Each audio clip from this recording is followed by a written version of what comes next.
Hello everyone, এখন আমরা যাচ্ছি দার্জিলিংয়ে সাইট সিইংয়ে। বেশি কোথাও যাব না, আজকে দিনটা একটু রিল্যাক্সের মধ্যেই রাখার চেষ্টা করেছি। মল রোডের এখানে গাড়ি বুক হয়, তো আমরা এখান থেকে গাড়ি বুক করে এখান থেকেই আগে যাব জুতে।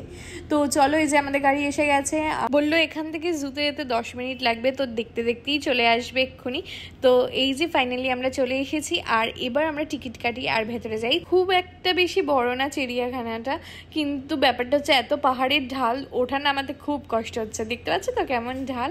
আর দার্জিলিংয়ের জুতে আসার কারণ হচ্ছে এই কিউট রেড পান্ডাটা, একে দেখবো বলেই মেনলি আসা হয়েছে। তো ফাইনালি ওর দর্শন আমরা পেয়ে গেছি, আর অনেকক্ষণ ওকে দেখা গেছে। আর তারপরে আমরা একটু চা কিনবো বলে চলে এসেছি এখানে টি গার্ডেনে। এখানে কিন্তু পর স্টল রয়েছে। তো এটা না টিমি টি গার্ডেনের মতো অত সুন্দর অর্গানাইজ না, কিন্তু তাও ঠিক আছে। আর এখানে দেখো পর চায়ের দোকান। আমরা যে গাড়িটা করে গেছি সেই গাড়ির লোকটাই আমাদের বললো যে এদের এখান থেকে নিতে, তো ওদের ব্যাপার থাকেই এরকম। তো আমরা এখান থেকে নিয়েছি। আর একদম কেভেন্টার্সের উল্টো দিকেই এই মহাকাল রেস্টুরেন্টটা ছিল, যেটা বাঙালি। ভীষণ ভালো খাবার দাবার এখানে পাওয়া যায়। খাওয়া দাওয়া সেরে আমরা আমাদের হোটেলে চলে গেছি, আর বিকেলে আসবো আবার মল রোডে, কারণ মল রোড এখনো দেখা হয়নি। দেখা হচ্ছে তোমাদের সাথে নেক্সট ভিডিওতে।